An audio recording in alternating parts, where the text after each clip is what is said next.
എൻ്റെ പുതിയൊരു വ്ളോഗിലേക്ക് ഏവർക്കും സ്വാഗതം. അപ്പോൾ ഇപ്പോൾ ക്രിസ്മസ് ഒക്കെയാണ്. അപ്പോൾ അതുകൊണ്ട് നമ്മളിന്നൊരു വളരെ സിമ്പിളായിട്ടുള്ളൊരു പുൽക്കൂടാണ് ഇവിടെ ഉണ്ടാക്കുന്നത്.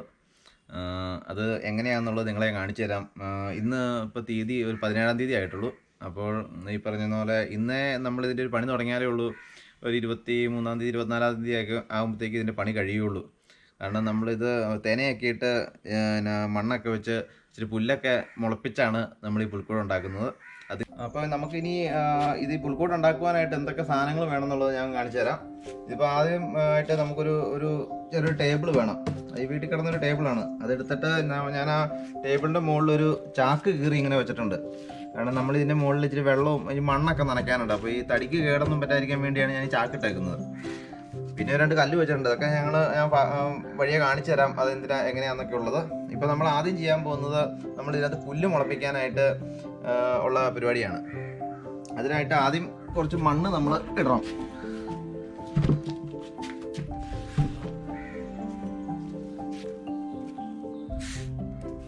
മണ്ണ് നമ്മൾ ഇതിനകത്ത് ഇട്ട് ഒന്ന് ലെവൽ ചെയ്തിട്ട് നമ്മൾ ഈ നമ്മുടെ ഈ പക്ഷികൾക്കൊക്കെ കൊടുക്കുന്ന ഒരു ധാന്യമാണ് തെന ഇട്ടാണ് നമ്മളിത് പുല്ല് മുളപ്പിക്കുന്നത്.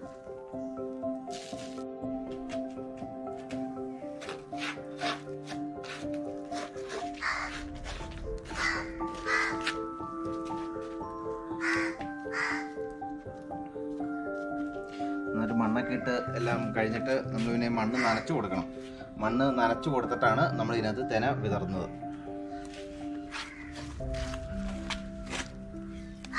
നല്ല വളക്കൂറുള്ള മണ്ണാണ്. മണ്ണിനെയൊക്കെ ഇഷ്ടം പോലെ ഉണ്ട്. അതുകൊണ്ട് പെട്ടെന്ന് വളർന്നോളൂ.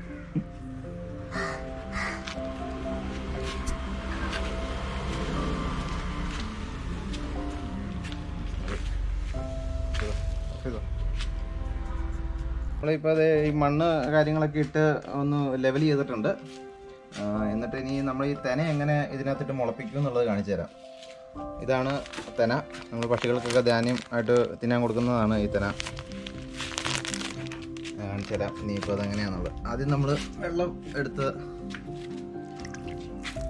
ഒന്ന് നനയ്ക്കണം. പതുക്കെ മണ്ണൊന്ന് നനച്ചിട്ട് ഇത് അങ്ങ് വിതറിയാൽ മതി ഇതിൻ്റെ മുകളിലേക്ക്. കൂടുതൽ കാര്യങ്ങളൊന്നും ഇല്ല ഇതിനകത്ത് നമ്മൾ ചെയ്യാനായിട്ട്.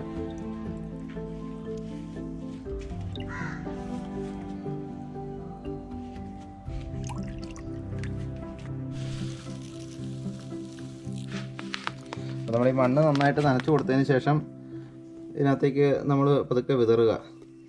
അത് നമ്മൾ എന്തോരം അടുത്തടുത്ത് ഇതിടുന്നോ അത്രയും തിക്നെസ് ആയിട്ട് പുല്ല് വളർന്നു വരും. നമ്മുടെ ഒരു ഐഡിയ അനുസരിച്ച് കിട്ടാൽ മതി. 2-3 ദിവസത്തിനകം ഇത് വളരും.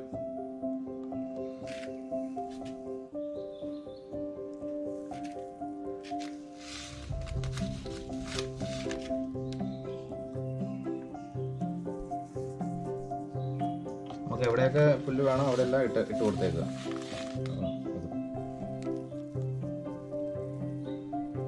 നമുക്ക് പുല്ല് എവിടെയൊക്കെയാണ് ആവശ്യമുള്ളത് അവിടെ എല്ലാം ഇത് നന്നായിട്ട് ഇട്ട് കൊടുത്തേക്കുക. നനച്ചു കൊടുത്ത മണ്ണിൽ തെന മുഴുവൻ നമ്മൾ പാകി കഴിഞ്ഞു. ഇനിയൊരു 2-3 ദിവസം നമ്മൾ വെയിറ്റ് ചെയ്യണം. എന്നാലേ ഇത് മുളച്ച് വരികയുള്ളൂ. അപ്പോൾ ഓരോ ദിവസം കഴിയും തോറും ഇത് മുളച്ച് വലുതായിക്കൊണ്ടിരിക്കും. ഇനിയിപ്പോൾ നമ്മൾ ചെയ്യാനുള്ളത് ഈ ഇട്ട് കൊടുത്ത ഈ മണ്ണിനെ എല്ലാ ദിവസവും രാവിലെ നന്നായിട്ടൊന്ന് നനച്ചു കൊടുക്കുക. അപ്പോൾ ഇത് പെട്ടെന്ന് മുളച്ച് വന്നോളൂ. അപ്പോൾ ഇനി 2-3 ദിവസം കഴിഞ്ഞിട്ട് ഇനി നമുക്ക് ഇതിന് ബാക്കിയെടുക്കാം. നമ്മുടെ പുൽക്കൂടിൻ്റെ പുല്ലൊക്കെ മുളച്ച് തുടങ്ങിയിട്ടുണ്ട്. ഞാനൊരു ചെറിയൊരു പാത്രമൊക്കെ വെച്ച് ഒരു കുളമൊക്കെ സെറ്റ് ചെയ്തിട്ടുണ്ട്.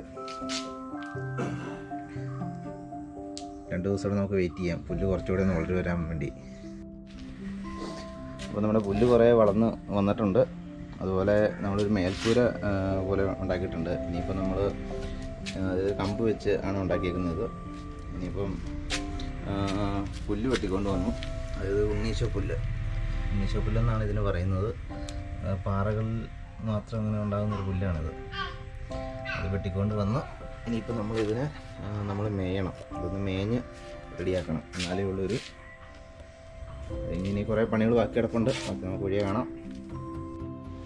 നമ്മുടെ പുൽക്കൂടിന് നമ്മൾ മേൽക്കൂരയൊക്കെ ഉണ്ടാക്കി.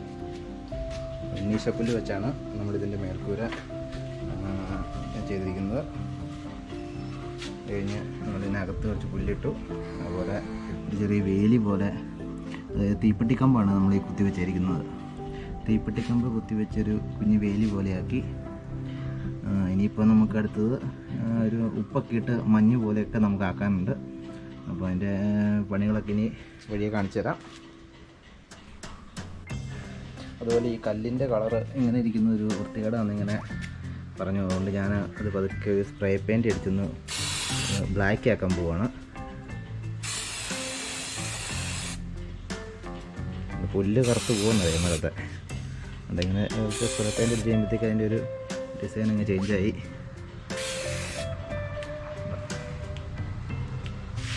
ഞാൻ ഇനി ബാക്കി അടിച്ചിട്ട് കാണിക്കാം, അല്ലെങ്കിൽ ഇപ്പോൾ ക്യാമറയ്ക്ക് ഒരു പ്രോബ്ലം വരാൻ സാധ്യതയുണ്ട്.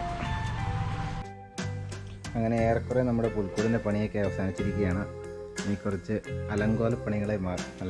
അലങ്കാരപ്പണികളെ ബാക്കിയുള്ളൂ. നമുക്കതോടെ ചെയ്ത് കഴിഞ്ഞാൽ നമ്മുടെ ഉണ്ണീശ്വരൻ ടീംസിനെയൊക്കെ നമുക്ക് അകത്തേക്ക് വെക്കണം. അങ്ങനെ കുറച്ച് പരിപാടികളും കൂടെ ഉണ്ട്.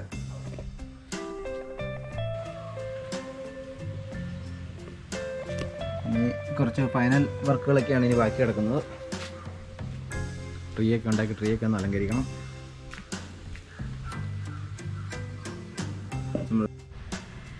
അതുപോലെ എല്ലാ കാര്യങ്ങളും പറഞ്ഞു തന്നു എനിക്ക് വീഡിയോ എടുക്കാൻ പറ്റില്ല. കാരണം പണിയും വീഡിയോ എടുക്കലും എല്ലാം കൂടെ ഒന്നിച്ച് നടക്കുകയല്ലായിരുന്നു. അതുകൊണ്ടാണ്.